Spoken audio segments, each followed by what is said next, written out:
नहीं बल्कि उसकी अपनी सगी बेटी है। राजा ने आज तक इतनी सुंदर कन्या नहीं देखी थी। मदनपाल को यह विश्वास ही नहीं हो रहा था कि सामने खड़ी ये खूबसूरत कन्या उसकी वही बेटी है जिससे वह जन्म से ही नफरत करता आया है।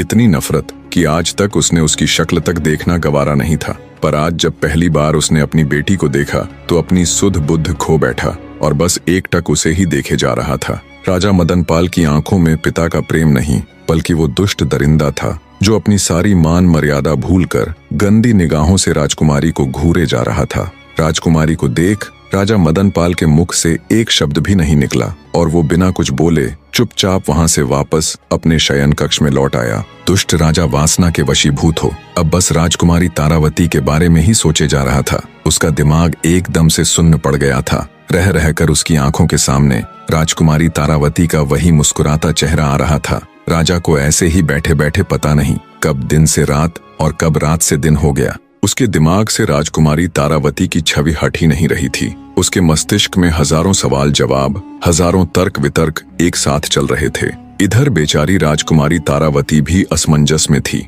जिस पिता से मिलने के लिए वो इतनी आतुर थी, जिस पिता को उसने पैदा होने के बाद अपने जीवन में आज पहली बार देखा था, पहली बार मिली थी, पता नहीं क्यों, पर उससे मिलने के बाद राजकुमारी को लेश मात्र भी खुशी महसूस नहीं हो रही थी। वो तो ये सोच सोच कर परेशान थी कि उसे उसके पिता के चेहरे पर ऐसे कोई भाव नजर ही नहीं आए कि वो अपनी उस बेटी से मिलने आए हैं जिसे उन्होंने 18 वर्ष तक नहीं देखा। उल्टा उनके चेहरे पर तो वे भाव थे जो एक लोभी पुरुष के चेहरे पर किसी सुंदर स्त्री को देखने पर आते हैं। उधर जब राजा मदनपाल को यह एहसास हुआ कि सुबह हो चुकी है तो उसने तुरंत अपने नौकर को आदेश देकर घोड़ा गाड़ी तैयार करने को कहा। आनन फानन में बावरा सा हुआ राजा घोड़ा गाड़ी में बैठ जंगल की तरफ एक साधु महात्मा के ठिकाने की ओर चल पड़ा।